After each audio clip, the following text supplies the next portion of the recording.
Good morning, welcome. I'm used to saying good afternoon, I think. My name is Jeremiah Ellison. I'm the chair of the Policy and Government Oversight Committee, and I'm going to call to order our, it here says regular meeting, but this is like not the regular time, but our regular meeting for Wednesday, May 24th, 2023. I'll now have the clerk call the roll. Councilmember Vito, Present. Chavez, Present. Koski, Present. Johnson is absent. Vice Chair Wansley, Present. Chair Ellison. Here. We have 5 present. Let the record reflect that we have a quorum. We have 21 items on the consent agenda, which I'll now read for the record. Item 1 is passage of an ordinance appointed position in the City Attorney's Office, Policy Reform and Implementation Senior Advisor. I'll be pulling that item for discussion. Item 2 is a passage of a resolution for gift acceptance from the Minnesota section of the American Water Works Association of registration, travel, and lodging expenses. 3 is passage of a resolution, gift acceptance from the Minnesota State Association of Narcotics Investigators of registration and lodging expenses. 4 is resolution for gift acceptance from the Bureau of Criminal Apprehension of travel expenses. 5 is a passage of a resolution for gift acceptance from the National Association of Counties and Cities Health Officials of travel and lodging expenses. 6 is a passage of a resolution of gift acceptance from the Minneapolis Police K-9 Foundation for dual-purpose police dogs. 7 is the passage of a resolution gift acceptance from Joseph Mueller of K-9 dog Kobe. 8 is the passage of a resolution gift acceptance from the Goldenrod Collaborative of per diem and for per diem and hotel expenses. 9 is accepting of a bid for liquid chlorine. 10 is accepting of a bid for the 2023 Vision Zero project. 11 is accepting of a bid for Convention Center ceiling and lighting upgrade Phase 4 project. 12 is authorizing contract with Wineland Associates LLC for supplemental emergency operations center staffing. 13 is authorizing contract with election systems and software for purchase of in-person early voting ballot on-demand printing equipment. 14 is authorizing contract amendment with Northside Economic Opportunity Network for workspace at 1007 West Broadway Avenue. 15 is authorizing contract amendment with Minnesota State Colleges and Universities through Century College for fire cadet training and education services.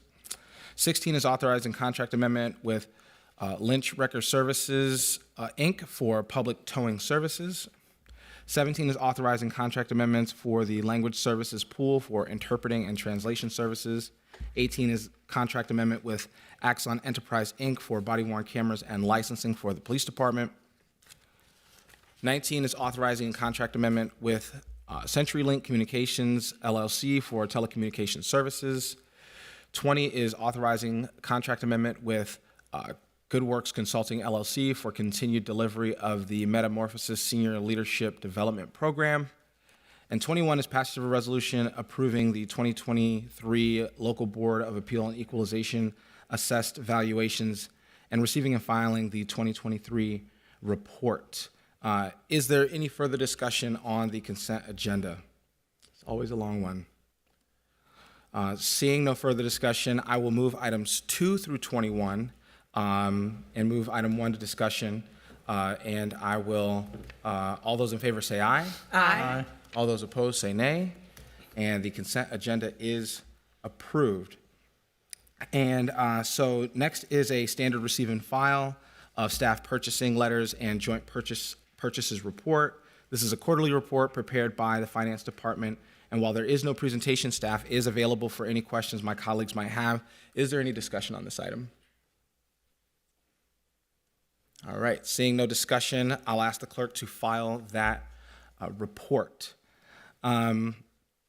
Next, we have a presentation related to a contract amendment with Robert Half International for staffing related to public health, public data practices project. I'll invite Assistant City Clerk and Director of Information Governance, Christian Rummelhoff. Yeah, thank you. So I'm Christian Romohoff. I lead the records management and the data access teams in the clerk's office. So the item I'm speaking to is an extension to an existing contract we have with Robert Half for temporary staffing services. We've been using this contract to add document review attorneys to support projects implementing recent changes to how the city handles public safety records requests. So very brief bit of background. The clerk's office responds to public records requests, working with departments to locate data. Department staff provides the data to us. We review and remove protected data and ultimately release it to requesters. One exception to this is until last year, the Minneapolis Police Department was responsible for requests about public safety data. So last year, council and the mayor asked MPD and the clerk's office to restructure how public safety requests are managed. So we worked to move more complicated requests, called managed requests, to the clerk's office, while MPD retained the high-volume transactional requests, like for insurance purposes, accident reports, things like that. They also retained multimedia data requests, including body-worn camera. So this shift was formally reflected in this year's budget for the first time. So what does all this have to do with the contract? Well, the contract supported 2 projects about implementing this change. And I want to just briefly kind of go through what these projects are and give you a status update on them. So you'll have to excuse my metaphor. I'm picturing this effort, maybe unfortunately bleakly, as being in a ship which is both taking on water and which has already accumulated quite a bit of water.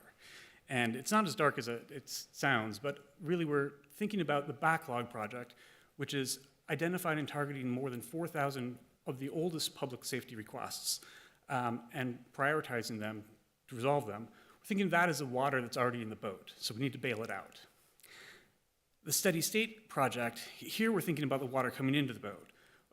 We're trying to get to a spot where the requests opened in a given month are roughly balanced with the number of requests we're closing. So it's not the same requests, but it's that over time we're handling things so that we're not just creating more backlogs.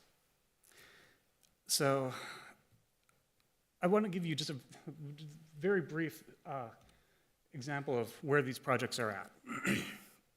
So the backlog project, a team in the clerk's office started last year, started targeting the requests. We identified what requests, first of all, were considered kind of within the backlog scope. It was about 4,200 requests, as you see here. We tried to understand where the status of these requests was, what's been done already, were they still needed by the folks who had asked for them. MPD at the same time was restructuring their records unit, and they approached this project later in the year from the other side on the transactional requests. So together we worked on this, and we had hoped to make significant progress and ideally resolve the backlog by the end of this year. Well, so far, I will say the current status is we're ahead of schedule. We've moved from 4,200 requests to about 68 that are still open. This is a lot of work that both the MPD and the team and clerks have done, and the temporary workers have been a key part of this. For the steady state project, it's a little bit harder to talk about this. This isn't one single project. It's a number of different efforts designed to improve our productivity and really increase the rate at which we can resolve requests. So at a high level, what I can say is this year, from January to April, where we have complete month's data, we, the city, have resolved more requests each month than have been opened. This is true both within MPD, with the team that's remained there, as well as the new merged team in the clerk's office. So every month we've made progress on the backlog and achieved steady state to this point. So I do want to say, anytime you come up in front of you, I'm not saying that we solved the public records request issue. There's still a lot to improve, a lot to fix, a lot of work to do. But I did want to take this opportunity to talk about why this contract is important. It's allowed us to make this progress on these two aspects. There's a lot of work to do. I'm not going to go into the details of all the issues to fix going forward, but I want to say I think this shows the importance of staffing and right-sizing staffing on how we respond to data requests. We would not have been in the same position without the contract workers. If we didn't have the contract in place, going back to my little boat metaphor, it's kind of like we're sinking, the Coast Guard comes up, they help us bail out, but then take off before we're fixed, right? We just start sinking again.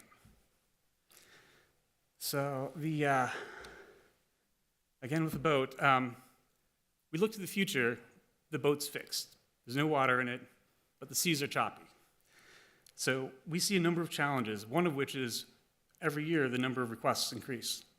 From the clerk's office perspective, we saw a 10% increase in 2022 over 2021, and in 2023 we're seeing similar numbers in the first quarter of the year. The complexity of the requests, we don't have a good measure for this, but anecdotally I can tell you requests are harder. There's more email-related requests. Different types of data make requests challenging. So we need to keep improving. We need to keep the boat in good shape and floating, and I think you'll hear more over time about right-sizing the staffing with FTEs, improving our procedures, and maybe most importantly, leveraging technology better. So extending this contract is one thing that we can do now that will help put us in a good position to keep moving forward. And I'd conclude my comments just by saying I want to recognize the team that really made the backlog project so successful. In the city clerk's office, it's the combined team. The lead on the project was Katie Knutson. And within MPD, in the records unit, the project lead there was Charlona Murphy. It's their work that really contributed to the amazing numbers you saw earlier. So with that, I stand for any questions. Mr. Romelhoff, thank you so much for the presentation, and thank you for the extended boat metaphor. I was a big fan of that. I see we've got a few folks in the queue. Councilmember Koski.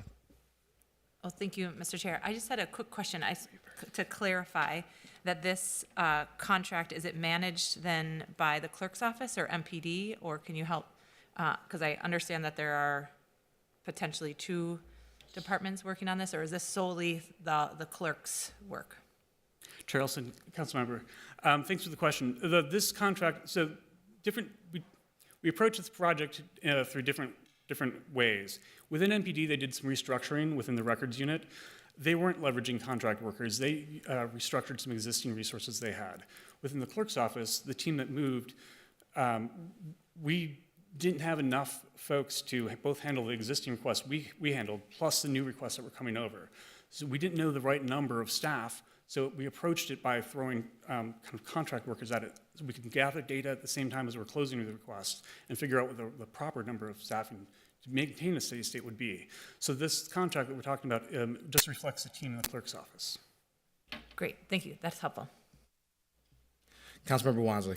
Thank you, Chair Ellison. First, I was really excited to see in agenda setting that this item was coming forward, and really wanted to make sure that the public knew about just the great work that our department in the clerk's office, that's been leading this charge, which you all have done thus far. So I just want to say thank you to our team in the clerk's office for this amazing work that you've done. It's a great example, as you highlighted, that investing in data management experts can also expedite and streamline, getting residents the information that they are entitled to. I've made these comments along the lines before of just saying, also, thank you to our residents, to our journalists who have made these requests. As you highlighted, I think it was 2022 that had the highest volume. And knowing, the period of where we were in our city, and just the lack of transparency, especially around public safety and decisions related to public safety, how that was not being relayed to the public, and these data requests became the avenue for getting crucial information that the public is, again, entitled to. Those have played a critical role in helping not only the public understand the decisions and thoughts around how we're moving forward in regards to our public safety system, again, in the public, but that has also shaped, I think, some of the information that we've had access to as council members as well, of getting clarity of those dynamics as well. So I also just want to say thank you to the public, to our residents, to journalists who have also use these data requests as a tool to get the crucial information about police misconduct that often never comes to the light of day, unfortunately, in this place. And it's, through this tool, we've been able to enhance greater transparency. And hopefully, that gives faith to, I think, the work that some of us are doing on this body around transforming our public safety system and making it not only more transparent, but also comprehensive. So I think this was just another great opportunity of when we invest in the right places. And I'm hoping as we walk into the budget season, you laid that out very carefully of we need additional investments into our team, because these data requests are not going anywhere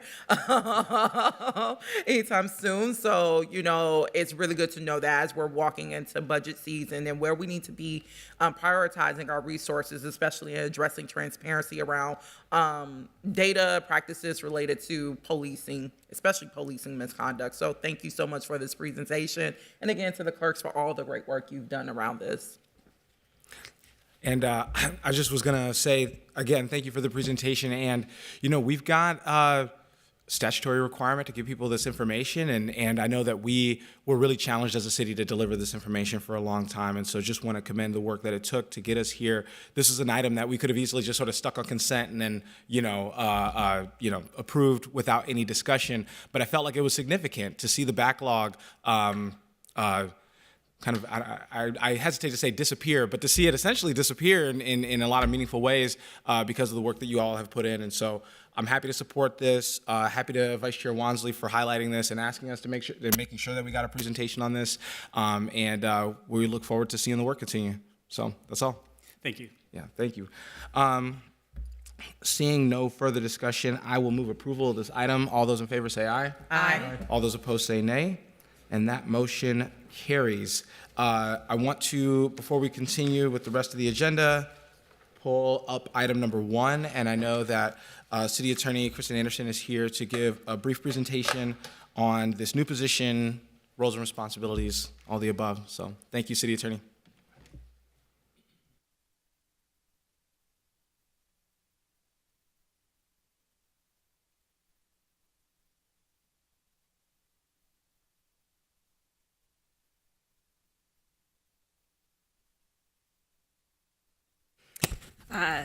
Chair Ellison, members of the committee, thanks for having me, giving me an opportunity to address this body about the new position that I intend to create called Senior Advisor Policy Reform and Implementation. The question before you is the question of whether you approve putting this position in the unclassified service. But I wanted to come and kind of talk to you about what the implementation unit in the city attorney's office even looks like. I know that that's something that has been sort of great interest, and how this position fits within that and what the role is. So very, very simple org chart showing just the piece of my office that deals with implementation. Obviously, I've got a criminal division and a civil division, so this is just the piece that deals with the Minnesota Department of Human Rights Settlement Agreement implementation. So as you see from the org chart, the city attorney position is at the top of the org chart. What I really want to emphasize and have you all take away from that is that the city attorney is ultimately responsible for and accountable for the legal work of implementing the MDHR settlement agreement. That's not something that's being given away by the rest of the org structure that flows underneath that. But as you see, again, city attorney at the top, and then there's sort of what I would say a legal line and an advisor line. So the legal line is a managing attorney, managing the legal work of implementation. Underneath that is going to be 2 attorneys. We've actually already posted within our office for either reassignment or promotion for internal candidates to fill those spots, and then a project manager position to kind of keep everything organized. And then to the side is the senior advisor position, which is the position that's before you today. I didn't know how to depict it, but obviously the senior advisor and the managing attorney work very, very closely together. There's not a dual reporting sort of thing to each other, but they work very, very closely with each other. HR has provided you a different set of slides walking through the criteria of the unclassified service, so I'm not going to deal with that, but I just wanted to touch on what the senior advisor position is and does and why it is so important for it to exist in the city attorney's office. So the purpose of the senior advisor position is really to provide necessary advice and assistance specifically on the work of implementing the MDHR settlement agreement, the very potential DOJ consent decree that's coming along, and police reform in general. As I said, the position is not a decision maker, that's me, but this is an advisor to fill in the gaps of knowledge of law enforcement policies and practice, something the attorneys know a lot about from the legal perspective, but not so much from the practical perspective of experience living through just knowledge of not only law enforcement practices, but management practices as well, and a key position for helping us appropriately and accurately interpret and implement all of the policy changes as directed by the MDHR settlement agreement. I think, as you are all very well aware, Assistant Chief Amelia Huffman has been embedded in the City Attorney's Office, essentially in this role, helping us to get the implementation of the MDHR agreement off the ground, with critical things like drafting the request for proposals for the independent evaluator, which, because of her assistance, we were able to actually get that out the door and posted already, even before we have a signed court order ordering the settlement agreement. She is uniquely qualified since she has that deep knowledge of both actual MPD policy and practice and also the settlement agreement, since she was at the table during negotiations. But having an assistant chief continue to be embedded in our office is just not a sustainable thing going forward. So that is why I'm coming to ask for this position to be approved in the unclassified service so that it can be a permanent feature of the City Attorney's Office implementation team. Just needing that advice and counsel on police policy and the ability to navigate how that policy and practice in real life interact with the changes required by the settlement agreement. And also to focus on collaboration and coordination between my office and MPD. I know that there has been some discussion about laying this item over for further future discussion about the many different positions the executive branch has been creating as part of government structure. But I would urge you, this position is actually not related to government structure. This position is specifically related to implementation of the MDHR settlement agreement. And as you all are very, very well aware, there are multiple deadlines in the MDHR settlement agreement that are very, very concrete, immovable, and it is so imperative that my office we have already spent a lot of time and effort getting things off the ground, getting things moving, and this position is just a key to making sure that we are on top of these things and moving things along, again, even before we've got a court order, so that we can make those very, very tight deadlines in the settlement agreement. So I would respectfully ask for your consideration to not hold this particular position over, but to approve its insertion into the unclassified service now, so that I can make that permanent change and just really go at the work of getting all of the deadlines met in the settlement agreement. And I'm happy to stand for questions. Thank you so much, City Attorney Anderson. We've got questions from Vice Chair Wansley. Thank you, Chair Ellison. So I've had internal conversations with the city attorney about particularly concerns that I have about the candidate that you just named, former Chief Amelia Huffman. And just as you highlighted in regards to this role, you're absolutely right that, this person who will be fulfilling this position will be responsible for helping ensure the successful implementation of the provisions included in the legal settlement agreement, both with the Minnesota Department of Human Rights, as well as the coming Department of Justice consent decree.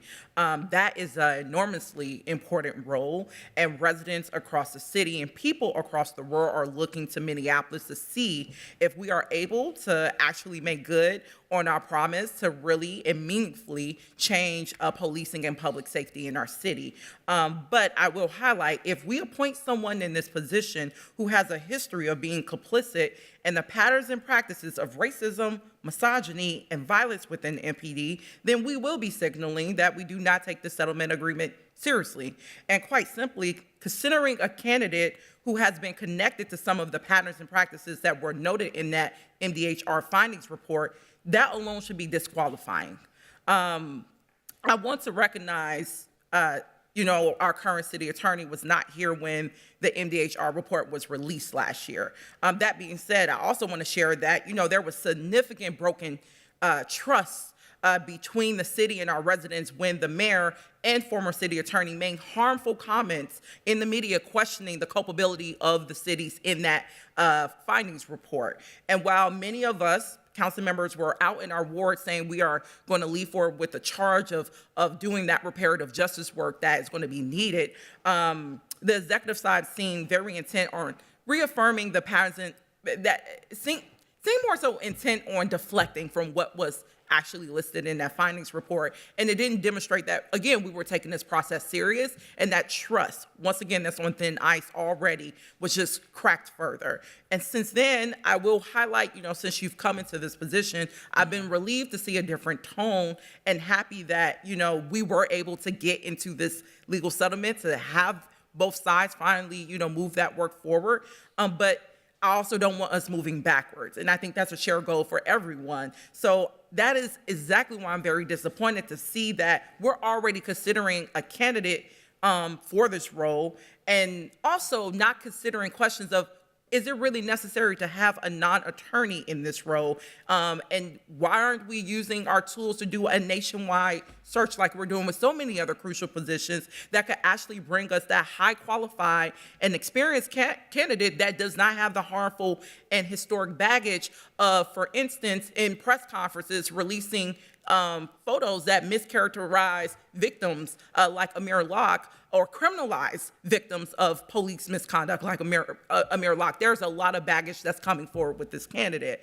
And in light of that, it's completely, again, concerning for me to take someone who has played a leading role in this violent, in the racist institution that MDHR extensively assessed and analyzed, and that the Department of Justice is doing right now, and then ask them to be an advisor on how to reform that same violent institution that they led. The city desperately needs to regain credibility when it comes to public safety. And the internal conversations that I've had around this, that you've highlighted just in your presentation, I worry that, the person that's being considered, it feels like we could do better due diligence in doing that larger search to bring someone forward without the baggage that we know exists with the current candidate. And while I recognize, as you highlighted, that hiring decisions are within the authority of the mayor and department heads, I would like you to think very deeply about the implications of hiring a person who could harm the credibility of this crucial process, and whether the cost of that is worth it. So for those reasons, I can't support this position. The position in itself is needed, but based off of who we're considering right now, that does not give me the confidence that we're going to be able, as council members, go out to the public and say, yes, we're doing everything possible to repair the trust, and also take this process as serious as possible so that we don't end up with another George Floyd in another 10 years. We've got other questions, but happy to. Chair Ellison, Councilmember Wansley, if I can maybe respond to some of what you shared. So you raised the question of, shouldn't this be an attorney? In my professional judgment, I really need somebody who has experience in law enforcement, and there are not a lot of attorneys out there that have that kind of practical experience.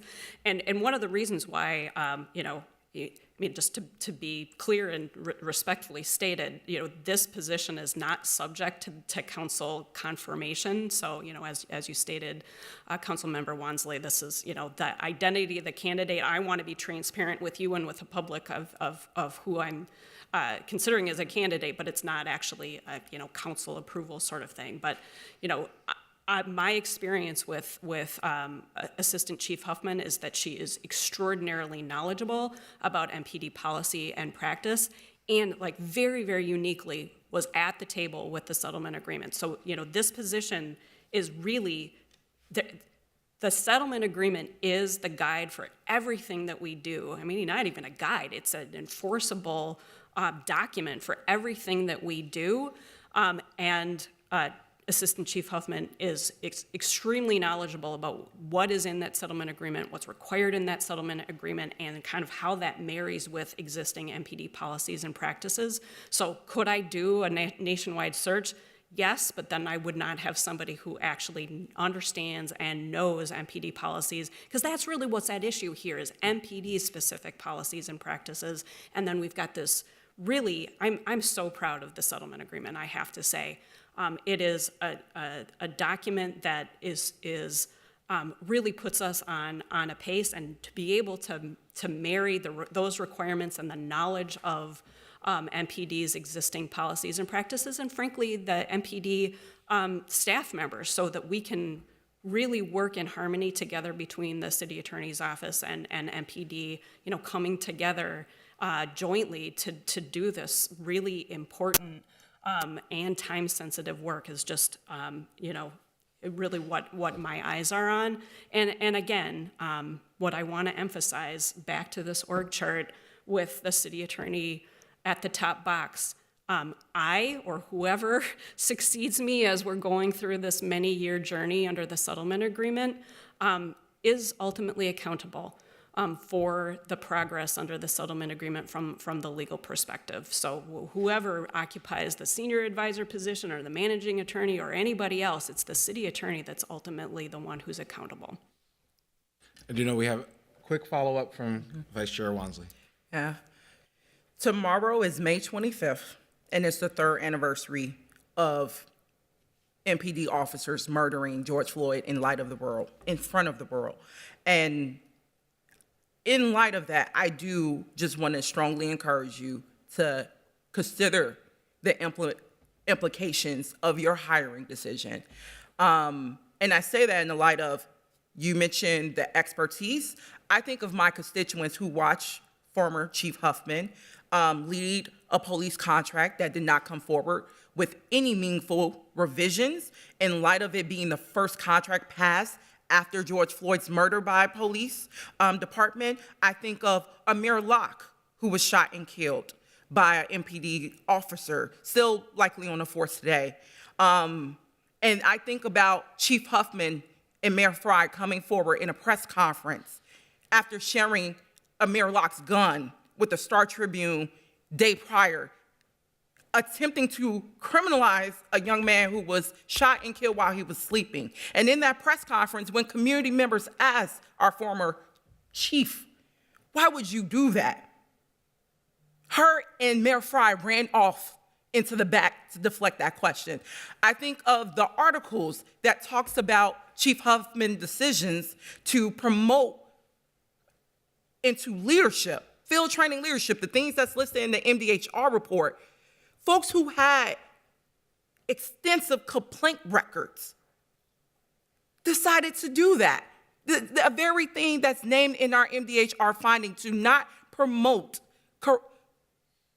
officers who have had extensive records of harming our residents into positions of leadership. So I think of those instances this past year and the very instances and practices that's saying we should never continue, should have never been practicing in the first place, as noted in our MDHR. And the very individual who held leadership during that time and could have did a course correction did not use the authority to do so, was repeatedly found complicit in it, had residents crying, double down on the harm and the grief from that. That is the person that we're saying, you are an expert in helping us implement the very legal agreement and mandate that says we cannot continue to run a police department that is in violation of human rights, that should not terrorize Black and brown and working class residents. That is concerning if we think that is the best that we can give our residents. So I will deeply encourage you, in light of the anniversary tomorrow, we have the opportunity, you do have the authority to do a course correction on this one. And I can't do anything. Again, the decision lies in your hands, but that is who I keep in mind as I make these comments and I think of what is actually needed, the type of individual that's actually needed to fulfill this role for something that is going to shape policing in our city for decades to come, as you noted. So I hope you do take that into consideration. Take Amir Locke's father and his family into consideration. Take George Floyd's family into consideration, and so many others who did not get justice in the way that George Floyd's family did through the traditional criminal justice system. Thank you, Vice Chair. Councilmember Vita. Thank you, Mr. Chair. I have a quick question, but then I have some comments. My question is, will Assistant Chief Huffman remain in an Assistant Chief role, but in your department, or would she not be a police officer anymore? Chair Ellison, Councilmember Vita, she would not remain Assistant Chief. So that is the position that she occupied right now, embedded, but that is obviously not a sustainable thing. So this is a civilian position, a brand new position that she would occupy and would no longer be a sworn police officer. So then the chief would be able to hire a different assistant chief in the department, and she'll fully be out of the police department, right? Assuming she accepts Yes. my offer. Okay. Yes. Thank you. And I will just say, I have a completely different experience with Amelia Huffman. I find her to be very knowledgeable, specifically about the MDHR agreement. I was in a lot of those meetings with her, a year ago when she was in the interim role, and she did a lot of work to prepare us for this. So I'm personally excited about you putting her in this role, because I know how passionate she is about reform.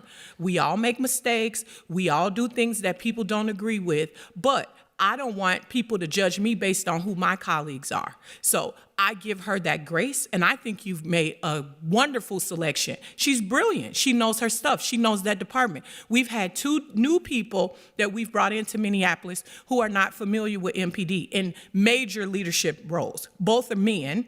Amelia has knowledge of this department, the ins and outs, decades of knowledge of this department. She wants to do this. She's excited about it. She talked about a lot of the things that MDHR brought to the table after the fact, before we even knew about them. So I appreciate you making this decision to select Amelia Huffman. Thank you.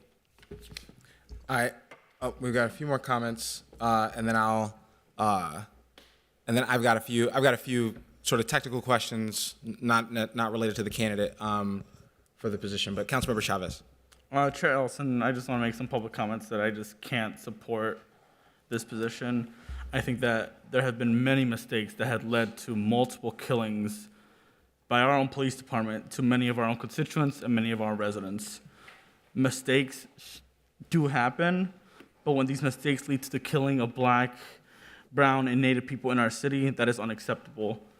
And the broken trust, right now we have many community members that don't trust our current process and don't trust that we're going to be able to meet the needs of our MDHR settlement agreement. And to hire someone that does not have trust in our community is just going to, quite frankly, taint this entire process. And now it's going to be up to a lot of us on this dais to try to repair that harm and try to build trust into this process that our department is going to completely transform and change. But to hire again within, it just doesn't feel right. So, yes, mistakes happen. We should always be building to repair those mistakes. But when these mistakes lead to the killing of Black and brown people, that's unacceptable.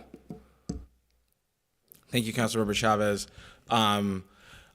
Real quick, I did want to briefly attempt to decouple sort of the two considerations that are kind of before us here. One is about the position that is sort of materially in front of us.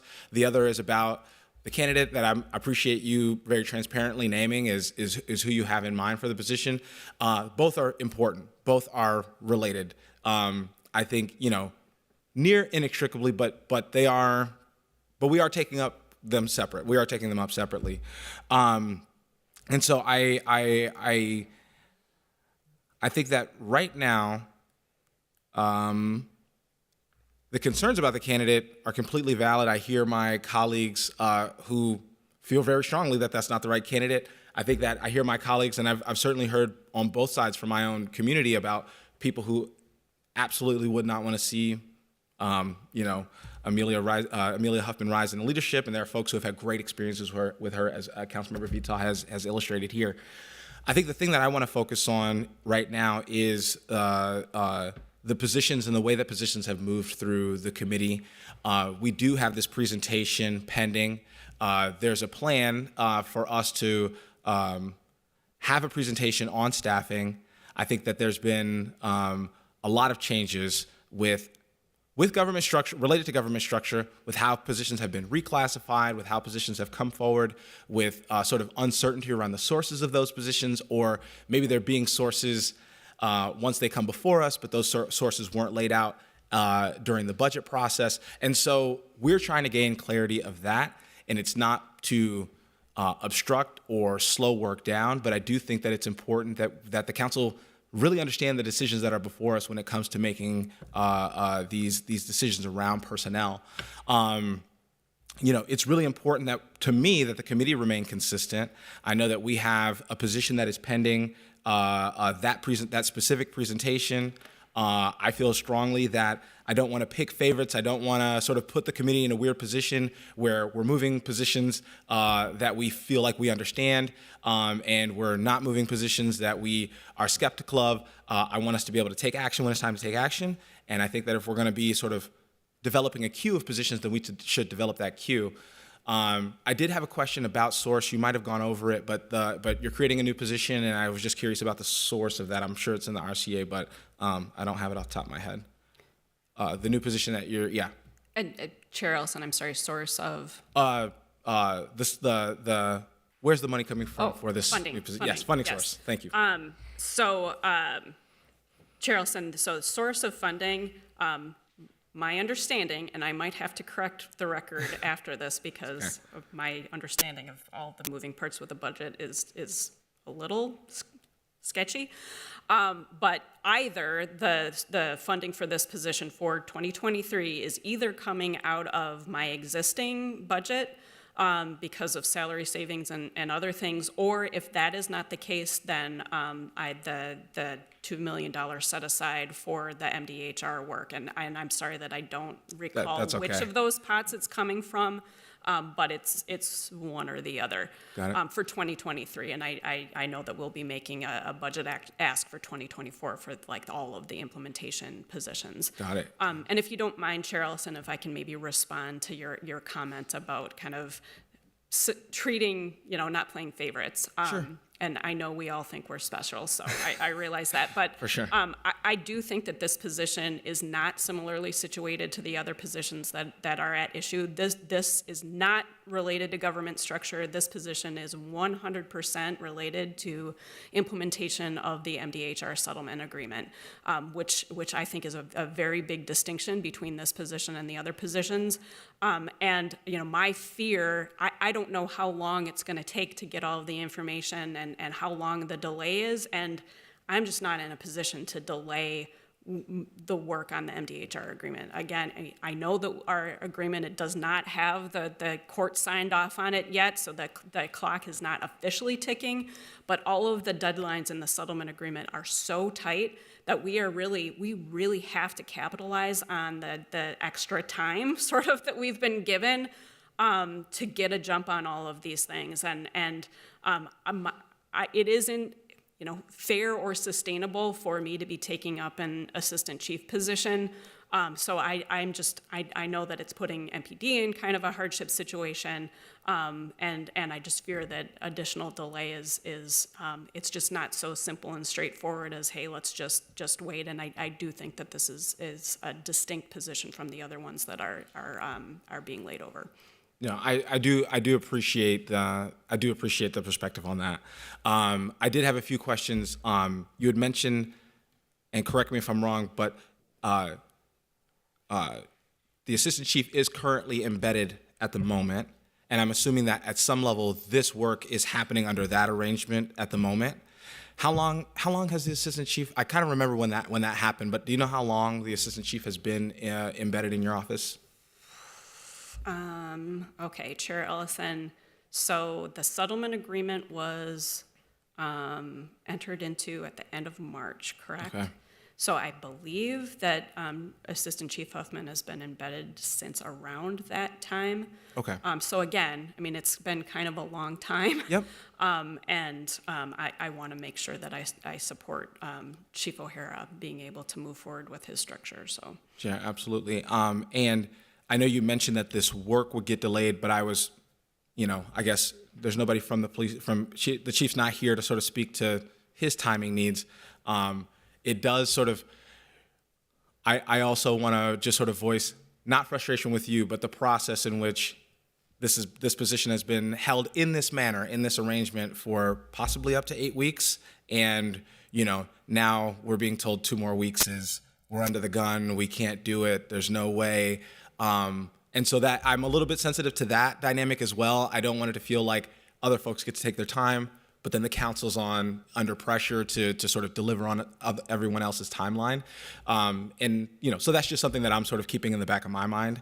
But yeah, I guess I asked that just to say there is a possibility that even with a cycle delay, this work could continue under the current arrangement. I know that it puts some burden on possibly the chief. I know that it puts some discomfort in your office not having this position for certain. But if I had to say 2 things, one, I do think it's really important that the budget implications, that the process implications for how these positions move forward, regardless, get sort of ironed out. I think that is an important process for us to consider, and we do have a relative timeline for how that's going to come forward, and so I just don't want it to. So anyway, I guess what I'm saying is, I'm a little bit skeptical that the timeline is so under the gun, and so for that reason, I feel like it is appropriate for us to take a little bit of time to get this presentation from the executive side so that we can make this decision sort of with the full amount of information in front of us and be consistent about how we're making these decisions moving into the future. There was one other thing I was going to say. I don't think that I don't know that these positions are under threat of not passing, either the OCS position or this position. But I do think that there's certain information that we should be allowed to have before we're sort of pulling the trigger on this, so to speak. Awful choice of words, but yeah. Chair Ellison, if I can maybe just comment on one item, which is creation of a job in frankly any government entity takes some time. So I just want you to know that we in HR worked at all due deliberative speed to create a position. It's just it's a long process. So I appreciate we brought that. it in front of the council as soon as we could. Absolutely, I appreciate that. Thank you. I do want to lay out sort of how I plan to sort of end committee for my colleagues, and then just see if there's any discussion on that idea. We passed a staff direction that was initially to the clerks and the auditor for a presentation on the new positions, reclassifications, those kinds of things that have been moving through the committee. I think that there's been, I can't remember if there's been a net of 60 positions or if there's eventually going to be a net of 60 positions, but we've got some of that information in front of us. And so we have that presentation pending. I had initially written that staff direction with us delaying these items until that presentation occurs. I think through some conversation with my colleagues, we have decided that we're going to basically reissue that staff direction directly to the city coordinator's office, who's going to be responding to that staff direction at the budget committee, since we're going to be taking up regular budget committees starting in the next few cycles here. And so so my action today was going to be that the council took no action on this, that we sort of carried this over until pending that presentation, and then took this up at the same time that we were taking up the OCS position and any other positions that might come through in the interim. So that's the plan that I had walking in here, and wondering if there's any discussion from my colleagues. Councilmember Vita. Yes. So you're saying on this particular position in the city attorney's office, Mr. Chair, that you need more information on it, and that you want us to vote on all of these together? So there is and I'm happy to give more information offline. We've been taking up reclassifications and all those things for the last year, and myself, Councilmember Koski, Councilmember Wansley, a number of folks have been sort of trying to wrap our minds around what do all these changes mean, right? We've got reclassifications. They all sort of get explained in a similar way. For example, we're told, hey, these are budget neutral. We're told, hey, these are this is a reclassification of an existing position. But when you dig into the details, not all the positions are really created all that equal. And I think the budget neutralness of creating these positions, there's some question to that. There's some loopholes to how that gets explained to us. I think that the presentation that we were looking to bring forward would be to provide some clarity on the decisions that we've made thus far, get a projection of what we can anticipate moving forward, which I think in conversations with with Heather Johnson seems like information that they have, that information doesn't have to be created whole cloth. And I do think that it's important that we get an understanding of what it means to approve these positions, especially under the new structure, and what the implications are for next budget and all of that, so moving forward. So no, I don't think I need more information on this individual item, but I do think that these reclassifications, new positions, these approvals in general could use a little bit more transparency and clarification. And so I guess I'm asking that we not take up new positions until we get that presentation. And I think that presentation is coming forward pretty quickly. Mr. Chair, Yep. with all due respect, there was an agenda setting where you knew these things were going to come up, and that was a week ago. And so I'm struggling to figure out why, when certain positions come up from certain departments, we keep having this back and forth of delay, and I need new information. And it does. It feels very political. Like, this is not about a position. I'm just going to point of order. Okay. You're implying intent here to some degree, and I don't accept that intent. I just want to lay that out. I think that what I'm attempting to do now is to make sure that there is no inconsistency in how this has come forward. Well, we did it have is, the though. It's There's not. inconsistent. You've had other positions that got voted on, that got moved forward, that I didn't agree with, and it happened. And what's happening is positions that specific council members don't agree with, we keep going through this back and forth, back and forth, back and forth. But when you think it's okay, as a chair, we don't have this. And so, with all due respect, can we, if we're going to be consistent, let's be consistent. Let's take it to the full council. If it's voted down, it's voted down. But we're stalling. We keep pushing forward. I think the accusation's ridiculous. Okay. I hate to say that right here on the dais. I like taking those conversations up offline, but I do think the accusation is ridiculous. I think it's spot on. And if people watch meetings, they'll see it's spot on. Point of order, Chair. Can you please just enforce the decorum? I don't think the name calling is I'm trying to enforce decorum. I don't hear name calling. Well, Councilmember, You should I would just identify say that you respect the chair. Councilmember Chavez. Point of order. Can we wrap this up? So what I'm saying is that there has been consistency. We've been gathering information. We've questioned plenty of positions. We have, and it's all kind of led to this point. I think that passing this position today would be exactly what you're describing, which is why I'm trying to remain consistent. Hold these positions in the queue, any future positions in the queue, until we get this presentation, which is coming forward within the next cycle or two. So I don't think that there's any inconsistency here. I don't like hashing out sort of personal grievances on the dais, but I do have to point out, I do have to say, I resent the accusation. I think it's inaccurate. I think it's in bad faith, quite frankly, which disappoints me because I feel like we have a good working relationship. But I do feel like this is what is consistent here would be to not take action on this item the same way that we have not taken action on item number 24, and to hold this position until we are able to get the staffing presentation that we've already asked for, and that we take up these items once that presentation has been had. That's consistency. If you don't understand it, if there's something that you're missing, that's okay. Okay, But the, don't but talk the to me like accusation, that. but the I understand accusations just are, fine. Chair- but the Chair- accusations are a little bit out of But order. Chair Ellison, I'm sorry. I just want to recognize I'm in queue. I'm interested. I recognize both, concerns of wanting to take a vote. I would just motion for us to take a roll call vote at this point. Yeah. All right. And Well, then yes. I'll move to delay this item one cycle, and we will and we can call the roll on that. Clerk. Chair Ellison, just to confirm, is that just for item 1, or is that also the item that was postponed? We can do that on item 1 and 24. Okay, so delaying to the next POGO meeting on Yes. June 12th. In light of this ridiculous conversation, yes, please call the roll. Councilmember Vital, No. Chavez, Yes. Kosky, Aye.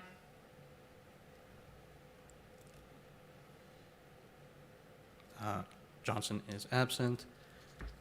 Vice Chair Wansley Aye. and Chair Ellison. Aye. We have 4 ayes and 1 nay. And those items are delayed. So thank you. And seeing no further business before the committee, we are adjourned.